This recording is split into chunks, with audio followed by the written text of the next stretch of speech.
이사야 65장 말씀입니다. 계속해서 이사야 말씀을 묵상하게 됩니다. 작년 연말 무렵에 새벽 예배 우리 차례대로 말씀을 매일매일 새벽에 한 장씩 묵상해 나가는데, 이사야서를 지나오면서 제가 이 이사야서에서 많은 은혜를 받았습니다. 그래서 이 말씀이 정말 귀하구나 하는 것을 깨닫고 주일 대예배 시간에 이 말씀들을 우리가 함께 나누기를 소망하는 마음을 품게 되었습니다. 선지자 이사야는 북이스라엘과 남유다로 이스라엘 나라가 양분되어 있을 때에 남유다 백성들을 향하여 하나님이 들려주시는 예언의 말씀을 선포했던 주의 종입니다. 이 남유다 백성들은 북이스라엘과 마찬가지로 마음에서부터 하나님에서 멀어졌습니다. 하나님에서 멀어졌다는 것은 곧 우상 숭배를 뜻하지요. 하나님보다 더 존귀하고 마음에 의지할 만한 무엇이 있었기 때문에 하나님은 그들을 향하여 진노하시고 심판하시겠노라 선포하셨던 겁니다.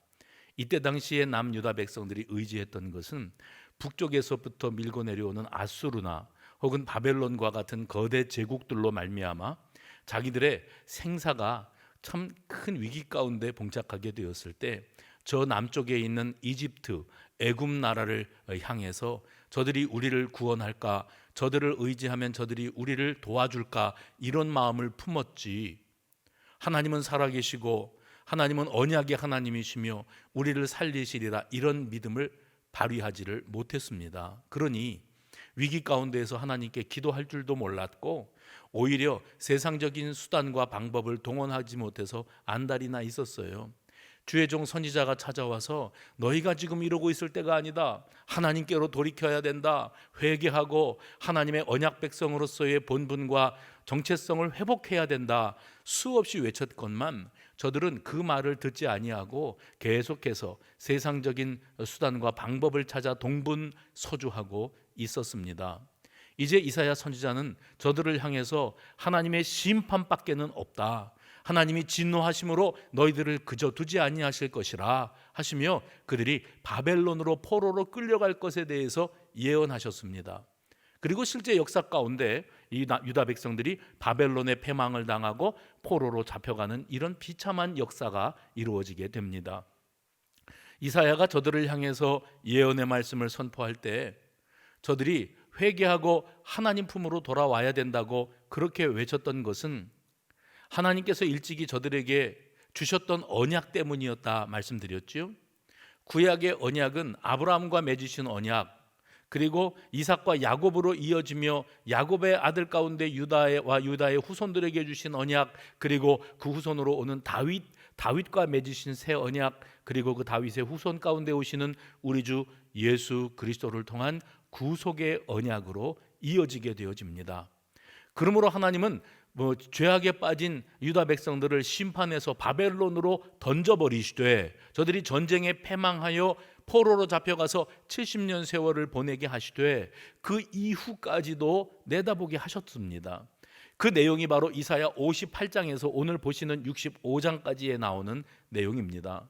그래서 이사야 58장 이후에 나오는 내용은 뭐냐면 하나님이 너희를 심판하시지만 때가 되면 너희를 다시 본향 예루살렘으로 이끌어 오실 것이다. 그러면 그 사이에 무슨 일이 있지요? 아니요, 아무 일도 일어나지 않았습니다. 저들이 바벨론 포로 생활하면서 물론 지난 세월 자기들이 지은 죄악을 탄식하고 후회는 했겠습니다마는 뼈저린 회개 그리고 하나님 앞에 두 손 드는 이런 일은 없었어요. 그런데 하나님은 어쩌자고 그들을 바벨론으로 70년 포로 생활로 던져버리시더니 이사야 58장 이후에는 예루살렘 성으로 복귀시키실 것에 대한 예언의 말씀을 계속 이어가십니다. 그래서 지난 주일날 우리가 봤던 이사야 60장 말씀도 58장 이하 65장까지에 이어지는 예루살렘 성의 회복에 관한 예언의 말씀의 일환으로 지난주 60장 1절 일어나라 빛을 발하라 하는 말씀이 거기에 자리 잡고 있었던 겁니다. 이사야 58장에 보면 여러분 아주 여러분이 들으실 때 많이 들어보신 구절이 자리하고 있습니다. 여호와가 너를 58장 11절입니다. 여호와가 너를 항상 인도하여 메마른 곳에서도 내 영혼을 만족하게 하며 내 뼈를 견고하게 하리니 너는 무엇 같겠고요? 물된 동산 같겠고 물이 끊어지지 아니하는 샘 같을 것이라.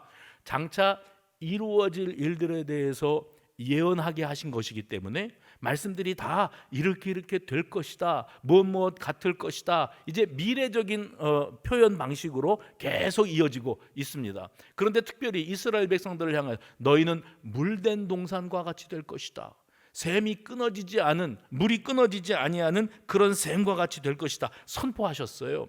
그리고 이제 오늘 65장으로 들어와서 거기 17절, 오늘 본문이지요. 17절 말씀해 보십시오. 보라, 내가 새 하늘과 새 땅을 창조하리니. 오늘 말씀의 제목입니다. 내가 새 하늘과 새 땅을 창조하리니, 새로운 세계에 대한 비전을 하나님이 갖고 계시는 거예요. 이 백성들이 지금은 이렇게 형편없이 죄악에 빠져서 이제 바벨론으로 끌려가 포로 생활을 하며 참혹한 세월을 보내게 되겠지만, 보라, 내가 너희들을 예루살렘으로 돌아오게 할 것이고 너희들에게 새로운 기쁨을 허락해 줄 것인데 새 하늘과 새 땅을 창조하게 될 것이다, 이렇게 선언하셔요. 새 하늘과 새 땅을 창조하신다? 창조하신다는 말씀을 들을 때 우리의 마음 가운데 제일 먼저 연상되어지는 것은 당연히 창세기 1장이지요. 하나님의 천지 만물을 창조하시던 그 장면입니다. 그런데 그 창조의 말씀을, 창조의 선언을 하셨던 창조의 하나님께서 새로운 하늘과 새 하늘과 새 땅을 창조하시겠다고 말씀을 하고 계시니 도대체 이것은 어떤 창조를 말씀하시는 것인가? 두 번째 새로운 창조를 말씀하고 계시는데 이건 어떤 의미가 있는가? 이건 대단히 미래적인 의미가 있는 거예요. 그래서 새 하늘과 새 땅이라는 이 구절이 이사야 65장 오늘 본문에만 등장하는 것이 아니고 신약 성경에 들어가도 새 하늘과 새 땅은 계속 표현되고 있습니다. 여러분 신약 성경 베드로후서 3장 13절 보시면 이런 구절이 있어요. 의가 있는 곳인 새 하늘과 새 땅을 바라보도다. 그리고 요한계시록은 성경의 맨 마지막 책이지요. 요한계시록 21장 1절 말씀에도 내가 새 하늘과 새 땅을 보니 처음 하늘과 처음 땅이 없어졌고 바다도 다시 있지 않더라, 이렇게 말씀하고 계시죠. 창세기에서부터 시작된 창조였는데 이제 새 하늘과 새 땅이라는 구절들이 이사야 65장 또 베드로후서 3장 요한계시록 21장에 가도록 계속 반복되어서 등장하고 있는 것을 보게 됩니다. 그래서 하나님이 우리를 향하여 가지고 계시는 확실한 미래 계획이 있으신 거예요. 믿으시기 바랍니다. 지금은 우리가 비록 마치 죄악에 빠져서 바벨론과의 전쟁에 패망해서 주전 538년에 멸절을 당하고 그 포로로 끌려가서 거기서 고초를 겪게 되는 이스라엘 백성들 모양으로 우리 역시도 이 땅 위에서 살아가는 삶이 녹록지 않습니다. 비록 남의 나라에 끌려가 종살이하는 삶은 아니어도 우리도 이 모양 저 모양으로 내 자유를 박탈당하고 얽매여 살아가는 종살이하는 종살이들을 하고 있는 거예요. 그러한 우리들을 바라보시면서 하나님이 딱하게 여기시고 봐라, 내가 장차 너희를 위하여 새 하늘과 새 땅을 창조할 것이다, 너희를 위하여 정말 밝은 미래를 내가 예비하고 있다. 그 미래는 회복될 미래. 해봅시다. 회복될 미래.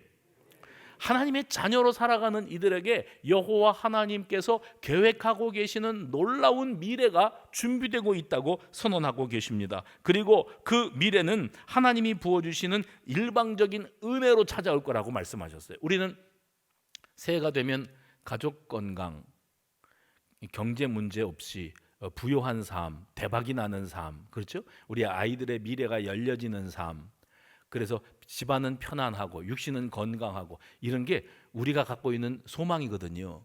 아니 마이크 들고 길가로 나가서 지나가는 사람들한테 마이크를 대보세요. 올해의 소망이 뭡니까? 가족 건강. 우리하고 똑같습니다.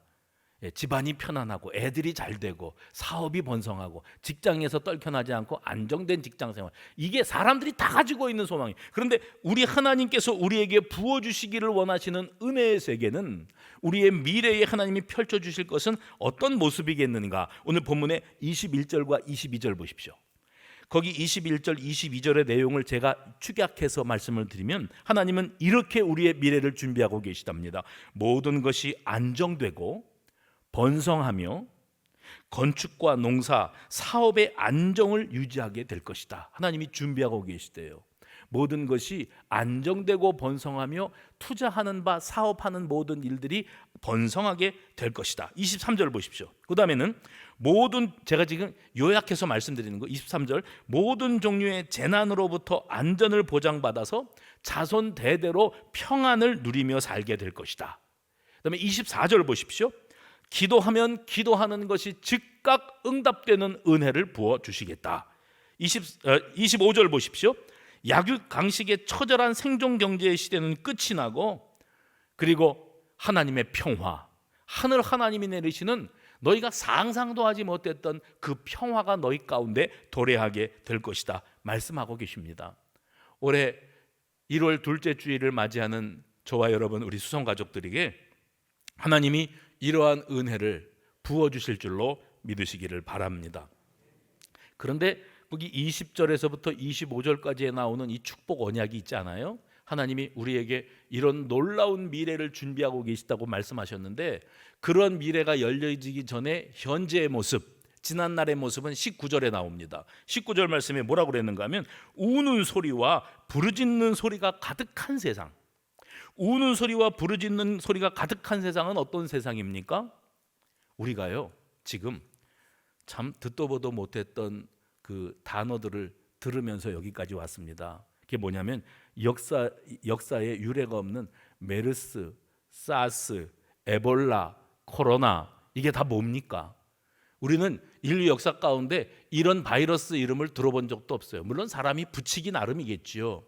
다 뭐냐면 사람의 눈에는 보이지 아니하는 아주 작은 바이러스들이 이것저것에서 세력을 키워가면서 사람들의 몸에 침투해 들어오고, 그리고 사람들이 속절없이 쓰러지고 죽어가는 거예요. 그 일은 지금도 계속되어지고 있습니다. 바이러스로 말미암은 인류가 겪는 공포의 세상, 이게 19절에 나오는 지금의 모습. 바벨론 포로로 끌려가서 이스라엘 백성들이 겪었던 그 암울한 세상, 그리고 미래를 생각할 때 그들이 70년 동안이나 그 땅에 머무르면서 그 고초를 겪게 될 줄이야 누가 알았겠습니까? 우리가 지금 이 코로나가 시작이 되었다 했을 때 뭐 바이러스가 우리가 그동안에도 몇 개를 다 지나왔는데 이것도 금세 지나가겠지, 조금만 견디면 되겠지, 2년이 되었습니다 여러분. 그리고 또 앞으로는 얼마나 더 견뎌야 되려는지 아무도 우리에게 말해주지 않습니다. 이게 우리들의 현실이에요. 엘니뇨 현상이라는 것은 들어보셨죠? 왜 눈이 와야 되는 나라, 늘 춥기만 했던 나라가 기온이 30도 이상으로 올라가서 사람들이 겪어보지 못했던 일을 겪고, 영원한 동토의 땅일 줄 알았던 곳이 빙하가다가 녹아내리고, 늘 덥기만 한 나라인 줄로 알았더니 거기에 폭설이 쏟아지는 이런 기상이변들이 왜 일어납니까? 지진이 일어나는데 우리나라는 안전지대인 줄로 알았는데 우리도 포항으로, 경주로, 제주도 밑으로 계속해서 땅을 흔들어대고 이곳저곳에서 지진이 일어나는데 사람들은 불안해서 견딜 수가 없는 거예요. 그래서 이 세상은 기근도 있고 지진도 있고 가뭄도 있고 생각지 않았던 돌발 변수들이 얼마나 많이 일어납니까? 화재가 한번 일어나면 수없는 사람들이 죽어가는데 저 미국 같은 나라는 불이 나면 그러면 걷잡을 수가 없고요. 그리고 토네이도가 한번 훑고 지나가면 100명 넘는 사람들이 공중으로 날아가 버리는 그런 세상을 우리가 지금 살아가는 거예요. 자연재해지요. 이런 자연재해, 게다가 테러의 공포는 얼마나 대단합니까? 잘못된 종교적 신념을 가진 이들이 이곳저곳에서 자살폭탄 테러를 자행하는데, 그래서 어디에서 무슨 일이 벌어질지 알 수가 없어요. 사람 많이 모이는 곳에 가지 않는 수밖에 다른 방법이 없답니다. 이게 지금 온 세계를 뒤덮고 있는 테러의 공포예요. 게다가 먹고 살기 힘든 저 아프리카 사람들 무작정 고무보트에 몸을 싣고, 그 자그마한 보트에 수십 명 수백 명이 몸을 싣고 지중해를 건너서 유럽으로 가야 거기서 뭐라도 해서 먹고 살 수 있다고 유럽으로 가겠노라고 지중해를 건너가는데, 그런데 풍랑에 그 배들이 뒤집어지는 거예요. 그럼 아무것도 모르는 어린 것들까지 다 그 바닷속에 수장되고 마는 겁니다. 이런 비극들이 계속 이어지고 있습니다. 게다가 10년, 20년 언제가 끝날지 모르는 난민촌 생활을 계속 이어가는 이 난민들의 현실을 바라보면 탄식이 나올 수밖에 없는 겁니다. 우리의 이런 현실을 하나님이 모르실까요? 이 지구촌이 몸살을 앓고 우리의 미래가 불투명한 현실을 우리 하나님이 모르실 리가 없습니다. 하나님 이사야를 통하여 이러한 현실 속에 있는 우리 모두에게 들려주시는 말씀, 너희가 그렇게 환난과 고통과 비참함과 불안과 두려움 속에 살아가고 있는 현실을 내가 안다. 그런데 봐라, 내가 새 하늘과 새 땅을 너희를 위하여 준비하고 있다. 이전 것은 17절, 이전 것은 기억되거나 마음에 생각나지 아니할 것이라. 여러분, 창조주이신 우리 하나님께서 노아 홍수 심판, 이 심판을 통해서 부패했던 땅, 죄악으로 가득했던 땅을 단번에 쓸어버리셨죠. 하나님께서 그렇게 단번에 쓸어버리시는 것으로 끝난 게 아니라 그 다음에 새로운 시작, 기껏 만들어 놓으신 세상이 죄악으로 물들어 버렸을 때 홍수 심판을 통해서 다 죽이시고 노아 방주 하나만 달랑 남기시고 그 노아를 통해서 새로운 시작으로 이끌어 주셨던 사실을 기억하실 겁니다. 애굽으로 흘러들어간 히브리 민족 야곱의 후손 이스라엘 백성들이 거기에서 430년 동안을 거하였습니다. 처음에 야곱의 후손들이 그곳으로 이주해 갈 때는 요셉이 총리 대신이었기 때문에 선대 받았죠. 선대를 받았습니다. 좋은 땅도 주고 거기서 이 야곱의 후손들 이스라엘 백성들이 살아갈 수 있도록 만들어줬어요. 요셉 덕을 받습니다. 세월이 흘러가면서 요셉이 누군지 기억도 못하는 파라오들이 등장하면서 이스라엘 백성들은 거기 더부살이하는 민족이 돼요. 우리 땅에 니들이 언제부터 들어와서 거기서 자리를 잡아 사느냐, 여기서 살면서 너희들은 어떻게 그렇게 아들 딸 낳고 번성하고 잘 되느냐, 우리보다 더 너희가 번성하니 우리가 위기의식을 느낀다 해서부터 계속 그들에 대한 학대가 시작이 됩니다. 그래서 히브리 노예들의 그 처참한 현실과 그 부르짖는 소리들이 나오지 않습니까? 하나님께서 그 소리를 들으시고 모세를 보내서 그 430년 만에 애굽 땅에서 이스라엘 백성들을 이끌어내셨어요. 이스라엘 백성들을 이끌어내실 때 과거에 약속하셨던 아브라함과 맺으셨던 언약의 땅 가나안 땅으로 그들을 이끌어 가시고자 했습니다. 이 과정 속에서 여호와 하나님께서 그들을 자유하게 하시고 얽매였던 땅에서 풀어주셨던 사실을 기억하시기를 바랍니다. 그리고 오늘 여기 본문의 배경이 되어지는 남유다 백성들이 바벨론으로 포로로 잡혀가서 거기에서 자그마치 70년 동안 포로 생활을 하고 있었는데 그들이 자유와 해방을 누려 본향으로 돌아갈 만한 어떤 일을 한 게 있나요? 아무것도 한 거 없습니다. 하나님의 은혜로, 하나님의 구원 계획으로 페르시아 왕의 마음을 감동시키셔서 이 백성들을 본향으로 돌려보내라 하는 명령을 내리게끔 만드신 분이 그 위에 역사를 주관하시는 살아계신 여호와 하나님이신 줄로 믿으시기를 바랍니다. 바로 이 역사가 이사야를 통하여 이미 예언되었던 역사였어요. 우리 하나님은 그렇게 그들에게 회복의 은혜를 부어주셨습니다. 요한계시록 21장 아까 잠깐 읽었는데 그 내용은 사도 요한, 예수님의 제자가 반모섬이라고 하는 곳으로 유배를 떠나서 거기에서 하나님 보여주시는 환상을 본 겁니다. 근데 거기 환상을 볼 때 그 환상 속에서도 하나님 말씀하시기를 내가 너희를 위하여 새 하늘과 새 땅을 예비하고 있다. 그러니 오늘 이사야 65장에 나오는 새 하늘과 새 땅이 그냥 우리가 회복하게 될 예루살렘 성인가 보다 이렇게만 생각했을 거예요, 그때 당시 사람들은. 그러나 베드로 전서에 나오고 그리고 여기 요한계시록 21장에 등장하는 새 하늘과 새 땅을 이렇게 우리가 묵상하면서 하나님은 그때 이사야 65장에서 새 하늘과 새 땅을 말씀하실 때 단지 코앞의 미래, 그러니까 예루살렘 성을 말씀하시는 게 아니라 하나님이 장차 하나님의 자녀들을 위하여 크게 준비하고 계시는 놀라운 미래가 예비되어 있는 것이었구나, 이것을 우리가 밝히 깨달아 알아야 되는 거예요. 그리고 말씀하시는 거죠. 그날 새 하늘과 새 땅을 너희들을 위하여 내가 예비할 때 그날은 너희에게 기쁨의 날이 될 것이라. 지금은 비록 서럽고 눈물 흘리고 탄식하고 불투명한 미래 때문에 두려워 떨고 있지만 너희들의 미래는 내가 약속한다. 너희들에게는 기쁨의 날을 안겨줄 것인데 그 기쁨은 영원한 기쁨이 될 것이다. 잠깐 좋다 마는 것이 아니라 그렇게 하나님이 열어주시는 놀라운 역사는 영원토록 이어지는 역사가 될 것이다. 18절 말씀 보십시오.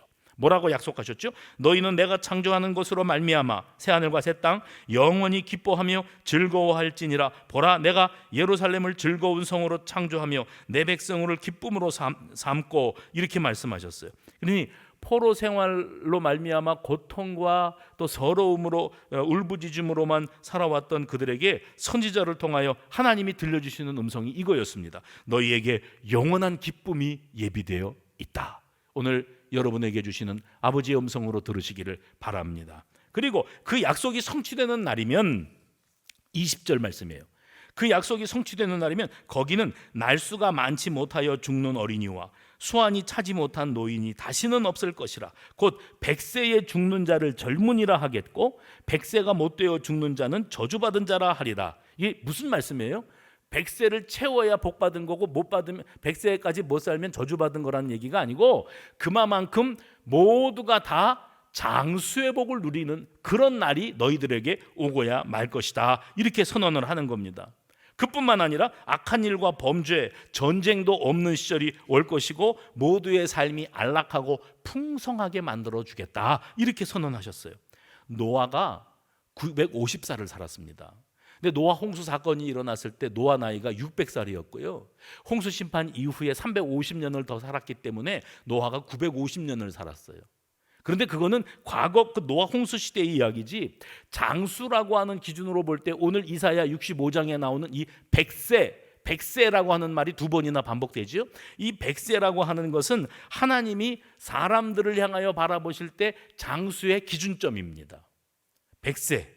그런데 장수를 해도요, 잘 살면서 100세까지 가야지. 힘들고 고통스럽게 살면서 100세를 가는 건 그건 복 받은 게 아니지요.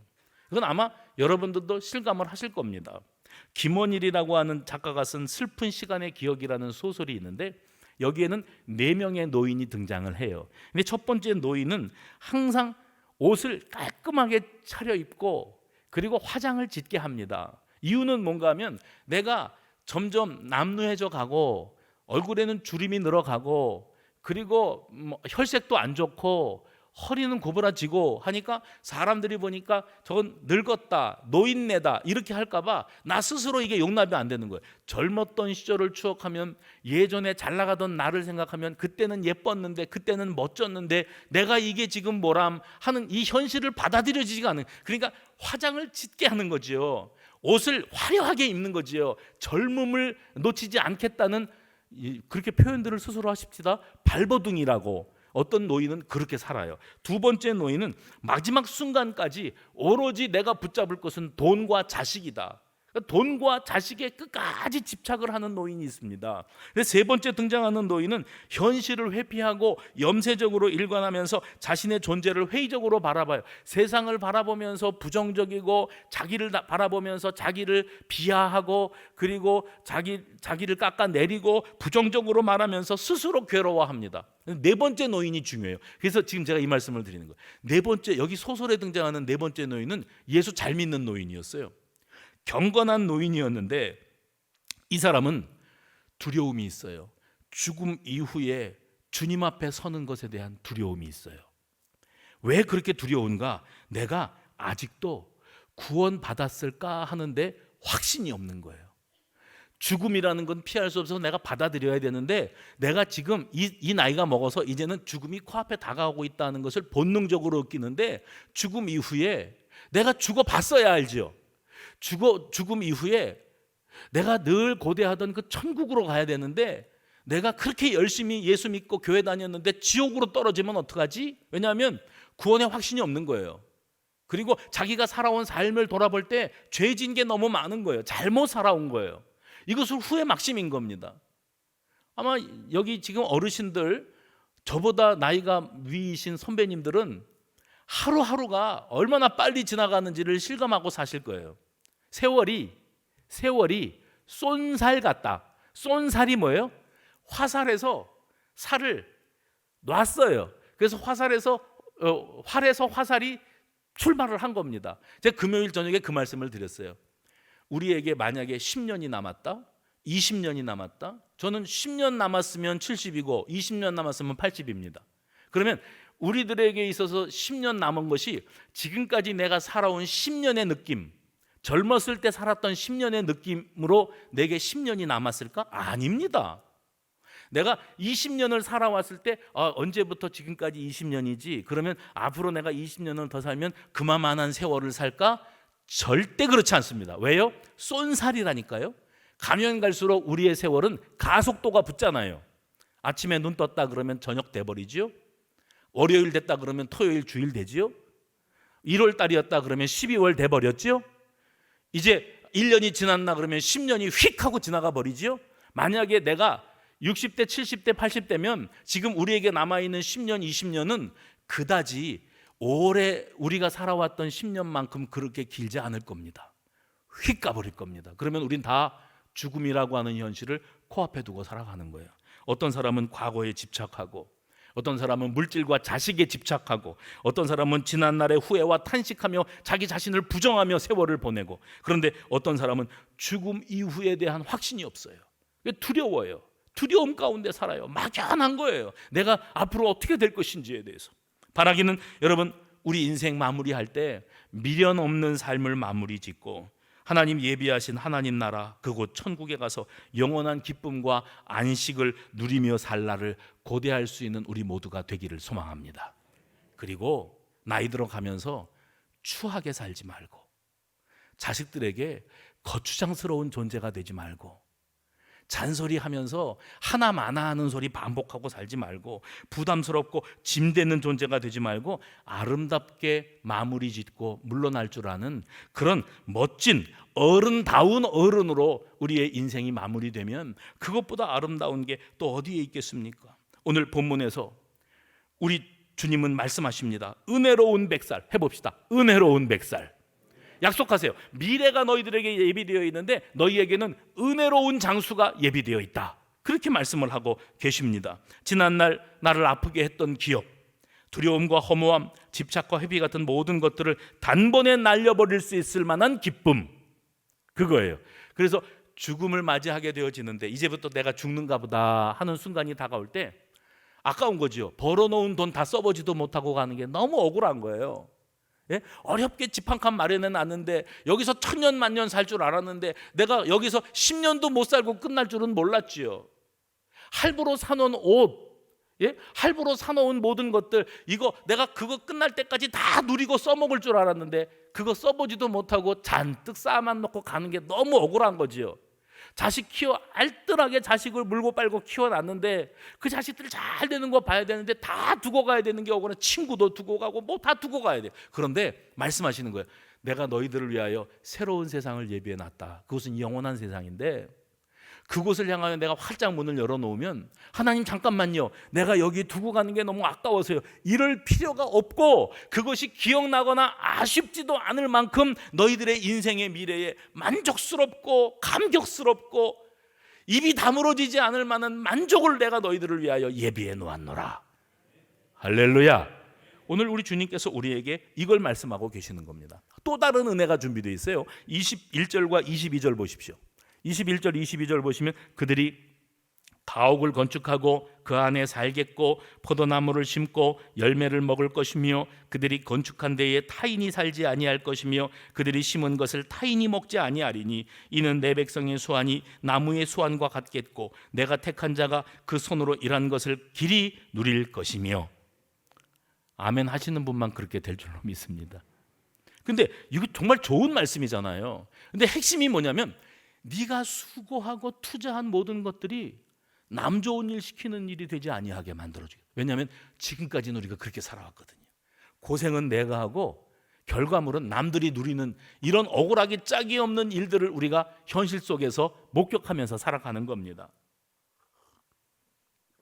우리가 살아가면서 뭔가 새로운 도전을 하고 투자를 하고 그 결과물들을 얻고 살아가지요. 문제는 항상 생각지도 못했던 변수가, 돌발 변수가 튀어나온다는 거예요. 코로나도 돌발 변수가 될 수 있고요. 경제 위기도 돌발 변수가 될 수 있지요.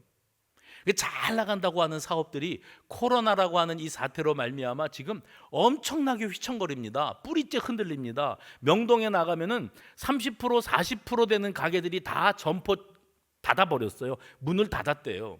그 뭐냐면 그들은 이 비싼 땅에다가 이 손바닥만한 사업장이라도 해놓고 살면 월세 지불하고도 내가 앉아서 벌어들이는 돈이 그냥 굴러 들어오는 돈이 엄청나리라. 관광객들 중국 사람들 여기서 밀려다니면 그들이 들어와가지고 뭐 한 가지씩만 사가도 돈 버는 거는 그냥 여기 자리만 잡고 있으면 되는 줄로 알았어요. 그런데 사람들이 안 나타나요. 썰렁해요. 월세는 내야 되는데 낼 돈을 벌어야 내잖아요. 보증금 다 까먹었어요. 문 닫는 것이 돈 버는 거예요. 이런 결정들이 나오기까지 얼마나 많은 사람들이 생각도 못했는데 쓰러져 갑니까? 여행업들이 지금 엄청난 위기라는데 그들은 여행업, 지금 사람들이 돈만 벌면 돈을 많아서 가는 게 아니라 조금만 여유가 생겨도 일단 쓰고 봐야 돼요. 어디다 씁니까? 꿈에 그리던 해외여행입니다. 동남아로 가다가 유럽으로 가다가 저기 호주로 가다가 남미로 가다가 점점 넓혀지잖아요. 그러다가 모든 게 올 스톱 됐어요. 그래서 당장 먹고 살기 힘들어서 그 사람들이 오토바이 타고 배달업 하고 있답니다. 뉴스에 보셨지요? 이런 돌발 변수 고생해서 이제 겨우 기반을 닦았는가 싶었는데 한꺼번에 후루룩 날아가 버리지 않습니까?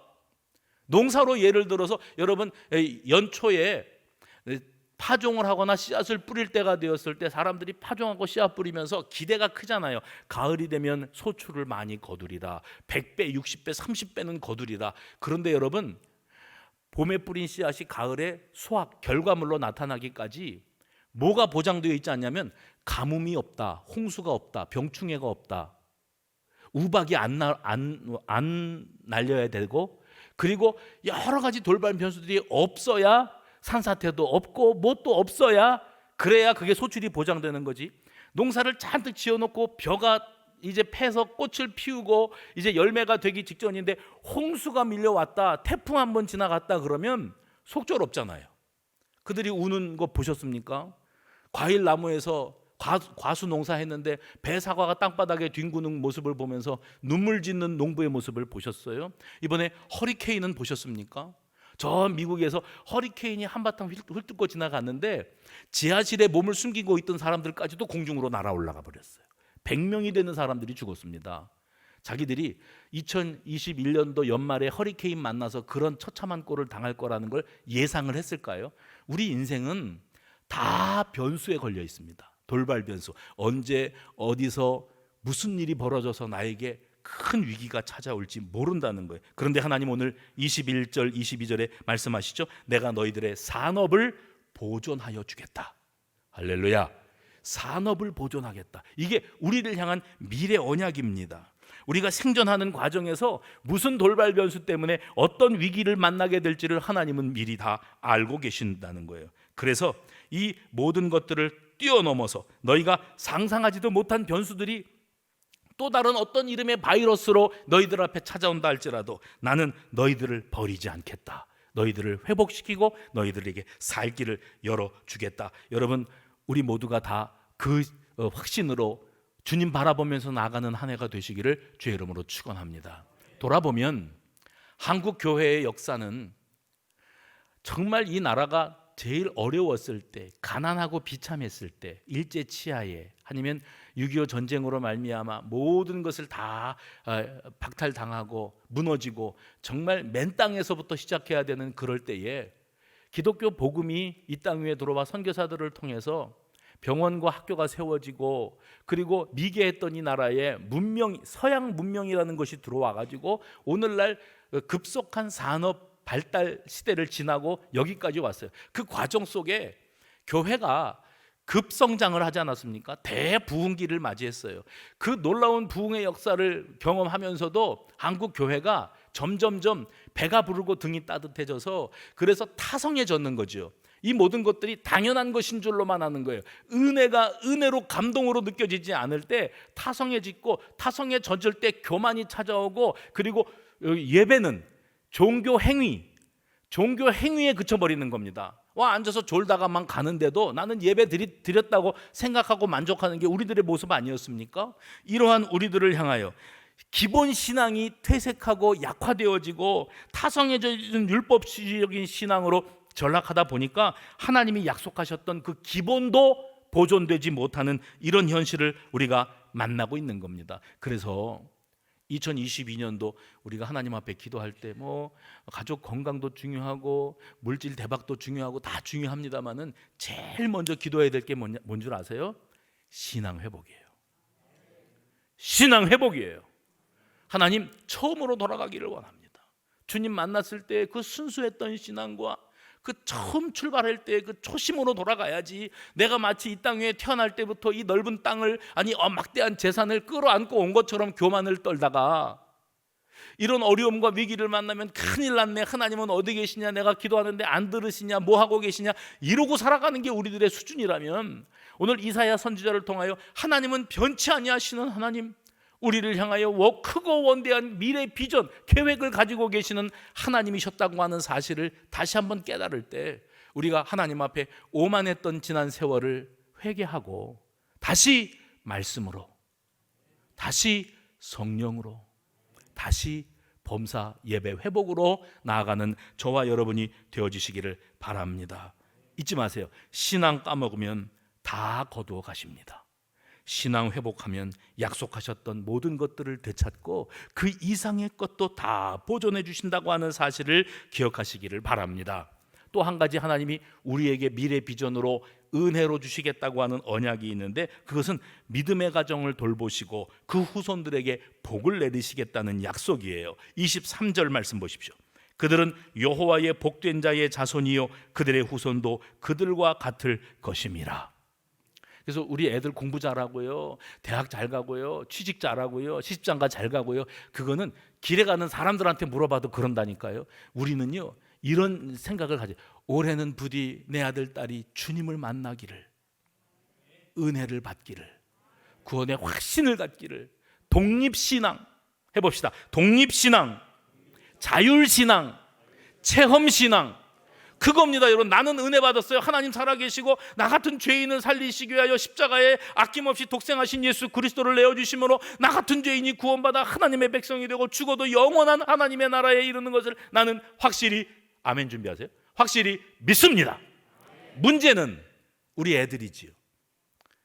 우리 애들이요, 날 때부터 믿는 사람의 자녀로 태어나다 보니까 신앙이라는 게 자율신앙, 독립신앙, 체험신앙이 없잖아요. 종교 행위에만 익숙해져 가잖아요. 그러다가 뭔 계기가 되면 교회 등지는 걸 아주 아무렇지도 않게 생각하잖아요. 저는 우리 청년들을 바라보면서, 중고등부 학생들을 바라보면서 이 아이들이 그렇게 앞에 나와서 활동도 하고 율동도 하고 연극도 하고 뭐 단기 선교도 갔다 오고, 저는 단기 선교 갔다 왔던 그 사진들을 다 갖고 있거든요. 거기에서 지금 예배에 안 나오고 있는 청년들 나이 먹어 가겠죠? 뿐만 아니라 아예 예수 버리고 등진 사람들까지도 거기에 다 있어요. 그러니까 관광하러 다녀온 거지 선교를 갔다 왔다고요? 마음에 좌절감이 생기는 거예요. 이게 과연 진짜 신앙인가? 이게 정말 주님을 만난 구원의 감격이 있는 진짜 신앙인가? 아니면 그냥 다들 그렇다고 그러니까 그런 걸로 치자, 그러고선 그냥 따라다녀주는 그런 껍데기뿐인 흉내 내주는 신앙인가? 기도하실 때 하나님 우리 아이 공부 잘하고 취직 잘하고 시집장가 잘 가고, 그거 기도하시기 전에 우리 아이가 주님 좀 만나게 해 주시옵소서, 그리고 우리 가정이 신앙의 대가 끊기지 않기를 간절히 소망합니다. 제발 우리 권사님들 부탁드릴게요. 장례식 치르려고, 권사님 돌아가셔서 장례 치르려고 소식 듣고 목사가 달려갔는데 자식들이 딱 가로막는 거예요. 목사 오지 말라고, 우리끼리 한국식으로 할 거라고. 그래서 집세기 머리에다가 질끈 묶어 두고 옷은 찢어가지고 옆으로 너덜너덜 매고 지팽이 짓고, 아이고 권사님이 돌아가셨는데 아이고 이제 가면 언제 오나, 아이고 이러고 있어요. 제가 봤잖아요 그걸. 목사는 가라고, 목사가 와서 이럴 거 아니라고. 권사님이 돌아가셨는데 얼마나 가슴이 아프고 억장이 무너졌는지 몰라요. 신앙의 대가 끊기면 안 됩니다. 우리 아이가 그냥 따라다니는 신앙이 아니라 주님을 만나게 하여 주옵소서. 또 한 가지 주님이 예비하고 계시는 미래는 기도 응답의 은혜예요. 무슨 은혜라고요? 기도 응답의 은혜. 24절 보십시오. 24절에 이런 약속하셨어요. 그들이 부르기 전에 내가 응답하겠고 그들이 말이 마치기 전에 내가 들을 것이라. 우리 하나님은 기도를 외면하시는 분이 아니고 기도를 들으시는 분이에요. 근데 우리는 그동안에 하나님을 오해한 게 뭐냐면 내가 급해서, 그러니까 우리는 발등에 불이 떨어져야 금식기도, 작정기도, 특별기도 하거든요. 목회하면서 기도, 새벽 기도에 누가 나와 앉아있다 그러면 깜짝 놀라요. 저분이 교회 이 기도, 새벽 기도 할 분이 절대 아닌데 왜 나왔지? 뭔 일이 생겼구먼. 목사님 알아보세요. 뭔 일이 생겼어. 다른 일이 아니라 내 몸에 병이 들어서 내가 다 죽게 생겼어. 하나님 살아계시면 나 좀 살려보셔. 그러고 나와 앉아있는 거예요. 그러니까 내가 발등에 불이 떨어졌을 때 하나님 하고 찾는 거지, 먹고 살만하고 뭔가 문제, 화급한 일이 조금 풀릴 듯하면 그 다음엔 빠이빠이죠.